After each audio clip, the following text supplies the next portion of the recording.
आंदोलन supreme court के गलियारे से होता हुआ अपने देश के अंदर जाए। अगर आप ये चाहते हैं तो सब लोग हाथ उठा करके इस प्रस्ताव का पास करें। ये प्रेस वाले दिखा देंगे ये किसी एक व्यक्ति का आंदोलन नहीं है, ये सारी 150 करोड़ लोगों के जनता का आंदोलन आज से घोषित हो रहा है। प्रेस को धन्यवाद आपका सबका। प्रेस वाले साथी दिखाई दे रहे हैं सब कुछ, ये जनता की सहमति है। प्रेस वाले कैमरा घुमा के राष्ट्रीय कोऑर्डिनेटर कमेटी ये का समर्थन जो है सभी लोग यहाँ पर उपस्थित कर रहे हैं। दोस्तों जय भीम, नमो बुद्धाय। मैं आपका दोस्त लक्की कोहिनूर और आप देख रहे हैं लक्की कोहिनूर चैनल। तो दोस्तों आज इस चैनल के माध्यम से मैं आपको यह बताना चाहता हूं कि भारत की जितनी भी सरकारी संस्थाएं हैं उनको आरएसएस और बीजेपी ने किस तरह से हाईजैक कर लिया है। तो इस संदर्भ में आज का ये वीडियो है और बहुत ही बेहतरीन अपडेट मैं आपको इस वीडियो में देने वाला हूं। तो अभी आप लक्की कोहिनूर चैनल से नए जुड़े हैं तो अभी लक्की कोहिनूर चैनल को आप सब्सक्राइब कर लीजिएगा, लाइक कीजिएगा और सब्सक्राइब कीजिएगा और ज्यादा से ज्यादा इस वीडियो को कैरी फॉरवर्ड कीजिएगा। चलते हैं और वीडियो स्टार्ट करते हैं बिना वक्त गवाए। तो दोस्तों आज की लेटेस्ट और सबसे जबरदस्त खबर यह है कि आज से 2 साल पहले पवन पारिक ने दिल्ली के अंदर आरटीआई के तहत एक रिपोर्ट मांगी थी कि जो रेलवे डिपार्टमेंट है इसके यहां पर मोदी के जो पिताजी हैं दामोदर दास, क्या उनकी चाय की दुकान थी या फिर झूठ बोला गया है भारत की जनता को। तो इसीलिए मैं आपको इसमें दिखाना चाहता हूं, ये रिपोर्ट देख लीजिएगा 2 साल पहले की जो पवन पारिक जी ने ली है। ऐसा कोई साक्ष्य नहीं मिला है कि मोदी जी की पिताजी की कोई दुकान रही हो या फिर मोदी जी ने कहीं वहां पे चाय बेची हो। तो देश की जनता से ये जो गोदी मीडिया है, ये चाटुकारिता करने वाली मीडिया है, ये इतना झूठ और पाखंड फैलाने वाली मीडिया है ताकि जनता को कहा गया कि चाय बेचने वाले को अगर पीएम बना दिया जाएगा तो भारत सुरक्षित हो जाएगा। तो भारत कब असुरक्षित था दोस्तों, जो ताकि मोदी के आने के बाद में ही सुरक्षित हो जाएगा। तो दोस्तों सुरक्षित नहीं, अब भारत असुरक्षित हो गया है क्योंकि जितनी भी सरकारी जो संस्थाएं हैं उनको हाईजैक कर लिया है बीजेपी और आरएसएस के जो संचालक हैं वो हर क्वार्टर के अंदर पहुंच चुके हैं। और चाहे तो चाहे फिर ईडी हो, चाहे तो चाहे फिर इलेक्शन कमीशन हो, इनको भी हाईजैक कर लिया है, इनको ऊपर भी कब्जा कर लिया है। किसके माध्यम से कब्जा किया गया है और भारत की जनता को किस तरीके से बरगलाया गया और उसको झूठ बोला गया और झूठ परोसा गया। क्योंकि भारत के अंदर एक मीडिया है जो कि बहुत ही बेहतरीन तरीके से, यानी इस तरीके से झूठ को परोसा जा रहा है और जनता को ऐसा लग रहा है कि 56 इंच का जो सीना है मोदी जी का वो देश को सुरक्षित करेंगे। लेकिन इस मोदी ने देश को ही असुरक्षित नहीं किया ताकि भारत के अंदर जो कि पार्लियामेंट है वो भी असुरक्षित हो गई है। अभी बमबारी यानी कहने का मतलब जो धुआं वाला जो बारूद वहां पे छुड़ाया गया है, आप देखे भी होंगे, खबर सुर्खियों में रही है। तो इसी तरीके से भारत की जब जनता सुरक्षित कब होगी, जब भारत की सीमाएं सुरक्षित होगी। जितने जवान हैं और जवान के साथ किसान हैं उनको लड़ाने वाली सरकार है। और एक बात मैं बता देना चाहता हूं कि ईवीएम के बदौलत ये जीतने वाली सरकार जनता के द्वारा नहीं बनती, इसीलिए जनता का ये हाल है। क्योंकि जनता को पता ही नहीं है कि हमारा जो वोट दिया गया है वो किसको गया है, उसके पास में कोई एविडेंस नहीं है। तो इसीलिए ईवीएम के खिलाफ जो भारत के अंदर जो मोर्चा अब निकाला है, सुप्रीम कोर्ट के जाने माने मोहम्मद प्राचा जो एडवोकेट हैं और इनके साथ ही भानु प्रताप जी, इनको अभी मोदी की और अमित शाह की पोल नहीं खुल जाए और इसीलिए हर काम जल्दी जल्दी में कर रहे हैं। अभी आपको पता है कि जैसे इलेक्शन कमीशन के ऊपर कोई रिपोर्ट दाखिल करे सुप्रीम कोर्ट में, इसीलिए एक कानून लाया गया अभी कि 2 वोट तो इनके पक्ष में रहेंगे और 1 वोट विपक्ष का रहेगा।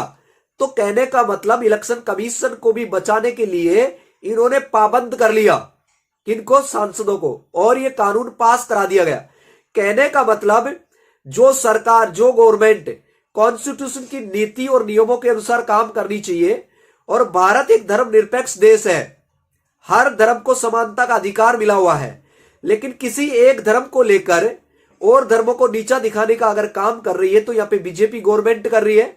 कॉन्स्टिट्यूशन को भी नीचा दिखाया जा रहा है और धर्म की चाशनी में भारत की जनता को लपेटा जा रहा है, और आपको बताया जा रहा है कि मोदी है तो सब मुमकिन है। बिल्कुल, मोदी है तो मुमकिन तब है, तब ईवीएम है तो मोदी मुमकिन है, और ईवीएम नहीं होगी तो मोदी कोई मुमकिन नहीं होगा। तो इसीलिए दोस्तों, आज सुप्रीम कोर्ट के वकीलों ने ईवीएम के खिलाफ में मोर्चा खोला है, क्योंकि ईवीएम हटाओ और देश बचाओ। देश बचाने का मतलब कॉन्स्टिट्यूशन को बचाओ। अब आप एक बात बताइए, जो धर्म की राजनीति है, धर्म के जो ठेकेदार हैं, उन्होंने उसकी राजनीति की जो चाशनी है उन्होंने पी रखी है, तो उनको करने दो। हिंदू, मुस्लिम, सिख, ईसाई जो भी है वो अपने धर्म को, सभी को समानता का अधिकार है। भाई गवर्नमेंट को क्या हस्तक्षेप करना किसी धर्म को लेकर? उसके ऊपर राम मंदिर को लेकर अभी 22 तारीख को प्राण प्रतिष्ठान कर रहे हैं। जब कोई गवर्नमेंट भारत के अंदर या किसी भी देश के अंदर धर्म के अंदर अगर वो डूबती है और कॉन्स्टिट्यूशन को दरकिनार कर देती है, तो समझ लीजिएगा, और भारत की मीडिया नहीं बोलती है, वो भी वही दिखाती है जो गवर्नमेंट कर रही है, तो इसका मतलब समझ लीजिएगा कि जनता को मौन किया जा रहा है और जनता के हक और अधिकार को छीना जा रहा है। तो आज देश के अंदर ऐसे हालात पैदा हो गए दोस्तों, ताकि आज एक ही धर्म को, आज आपके बीच में मोदी सरकार धर्म की राजनीति अगर कर रही है, तो यहां पे युवा बेरोजगार हो रहा है, किसान की खेती खराब हो रही है, और जवान सीमा पर सुरक्षित नहीं है। और यहां पे मीडिया आपको दिखा रहा है, जो है ही नहीं वो आपको दिखा रहा है कि ऐसा हो रहा है। तो दोस्तों, जब भारत के अंदर चाय बेचने वाला, ना तो उसको देखा, ना कोई उसकी एविडेंस है, लेकिन देश की हर एक सरकारी संस्था को बेचकर इसके अंदर इसको हाईजैक कैसे कर लिया गया है। जितनी भी जो सरकारी संस्था है, चाहे फिर ईडी हो या फिर बड़ी से बड़ी इलेक्शन कमीशन हो, इनको भी हाईजैक कर लिया है, इनके ऊपर भी कब्जा कर लिया है, ताकि आप लोगों के वोट की चोरी हो सके। और ये जो चोरी है, मतदान की चोरी है, ये लोकतंत्र के साथ खिलवाड़ है। लोकतंत्र को खत्म करने के लिए ये प्रयास कर रहे हैं। तो इसीलिए हर एक क्वार्टर के अंदर सरकारी संस्था है, उसके अंदर आरएसएस के जो लॉबी के लोग हैं वो इसके अंदर कब्जा कर लिए हैं, और जो भी इनके खिलाफ बोलता है उसको तुरंत ईडी जाती है और उसके ऊपर दोषारोपण करके उसको अंदर कर देते हैं। अगर वो बीजेपी ज्वाइन कर लेता है तो सब चीजें बंद हो जाती है। तो ये चेहरा सामने आया है। और जब भी आप वोट देने के लिए जाते हैं ईवीएम मशीन के माध्यम से, तो वहां पे आप देखते होंगे, आपने वोट दिया, एक आपको रोशनी में आपको वो दिखाई जरूर देगा कि आपने हाथ में दिया है, या फिर आपने हाथी में दिया है, या फिर आपने कमल के फूल में दिया है। लेकिन जैसे ही वो थोड़ी देर बाद में ब्लैक शीशा आपको दिखता है, अब आपको ये पता नहीं होता कि मैंने जो वोट दिया है वो किसको गया है। तो इसीलिए ईवीएम पूरे वर्ल्ड के अंदर हर एक देश में बैन है, और भारत इसी को लेकर, भारत के प्राइम मिनिस्टर अमित शाह और इलेक्शन कमीशन से ईवीएम के माध्यम से जो चुनाव कराए जा रहे हैं, ये पारदर्शिता चुनाव नहीं है, क्योंकि ये आपके साथ खिलवाड़ हो रहा है। तभी कहते हैं कि ईवीएम के माध्यम से ये जीत कर आते हैं, और कहते हैं कि मोदी के चेहरे में इतनी दम है कि वो वोट जीतते हैं। तो दोस्तों, उसके चेहरे में इतनी दम है तो क्यों नहीं चुनौती स्वीकार करते और ईवीएम को उठाकर क्यों नहीं बैलेट पेपर से चुनाव करवा लेते। तो इसीलिए इनको बहुत बड़ी दिक्कत है। और जैसे ही सुप्रीम कोर्ट के वकीलों ने ईवीएम के खिलाफ मोर्चा खोला, तो इनकी पतलून गीली हो गई है, और अब ये समझने लगे हैं कहीं कहीं इलेक्शन कमीशन इनको ईवीएम दे दिया अगर सुप्रीम कोर्ट के वकीलों को, और अगर कहीं कहीं ये यहाँ पे साबित कर दिए कि ऐसा होता है, तो दोस्तों इनकी जान अब मुसीबत हमें आ गई है। इनकी जो जो तानाशाही जो सरकार है, ये ईवीएम की सरकार है ये। और दोस्तों, जनता के इसी तरीके से हालात हो रहे हैं। जो बड़े से बड़े दिग्गज जो राजनीति नेता हैं, उनको भी इन्होंने दरकिनार कर दिया। आपने देखा होगा, आपने मध्य प्रदेश के अंदर कैसे उसको मामा को बाहर कर दिया गया है, क्योंकि ये ईवीएम से आए हैं, इसलिए उनको बाहर कर दिया गया। इधर राजस्थान के अंदर वसुंधरा राजे सिंधिया को दूसरा रास्ता दिखा दिया, बाहर का रास्ता दिखा दिया है, क्योंकि इन्होंने लोकतंत्र की हत्या कर दी है। और हर जो सरकारी संस्था है उनके अंदर अब ये बाबा साहब की प्रतिमा को उठाकर और इनके जो संस्थापक है हेड गवार, उनकी ये फोटो लगा रहे हैं। तो इस तरीके से ये इतनी बड़ी साजिश, मनुवादी जो सोच है, अब जनता के सामने आ रही है और जनता अब इनका विरोध करना शुरू कर दी है। तो इसीलिए आप अपनी प्रतिक्रिया दें और लेटेस्ट वीडियो में फिर मैं आपके बीच में हाजिर होऊंगा।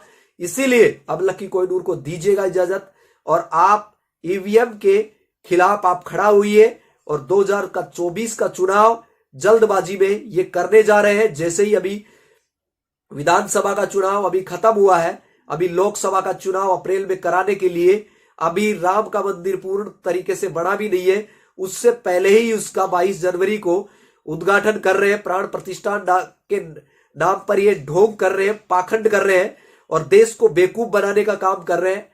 तो इसीलिए मैं आपको बता रहा हूं, क्योंकि ये धर्म के नाम पर ये वोट मांग रहे हैं और कॉन्स्टिट्यूशन को खत्म कर दिए हैं और एक धर्म को ऊपर लेकर और धर्मों को नीचा दिखाने का काम कर रहे हैं। ये गवर्नमेंट का काम नहीं है। अगर गवर्नमेंट इन चीजों में लिप्त होती है तो समझ लीजिए कि भारत का पतन का कारण शुरू हो गया है और भारत के अंदर अब गृह युद्ध शुरू होने वाला है, क्योंकि इस तरीके के हालात अब बन चुके हैं। लेकिन आपको प्रतिक्रिया देने से पहले आप सोचिए कि वकीलों ने ये बागडोर थाम ली है और लोकतंत्र की जो हत्या ये गवर्नमेंट करना चाह रही है, इनकी जो चाल है इसको खत्म करने के लिए सुप्रीम कोर्ट के वकील आगे आए हैं। तो इसलिए खुलकर इनका सपोर्ट कीजिएगा। और मैं भी आप सभी से यही कहना चाहता हूं, क्या ईवीएम से वोट कराना देश के साथ और लोकतंत्र के साथ कितना बड़ा नाइंसाफ होगा। जय भीम, नमो बुद्धाय, धन्यवाद, शुक्रिया।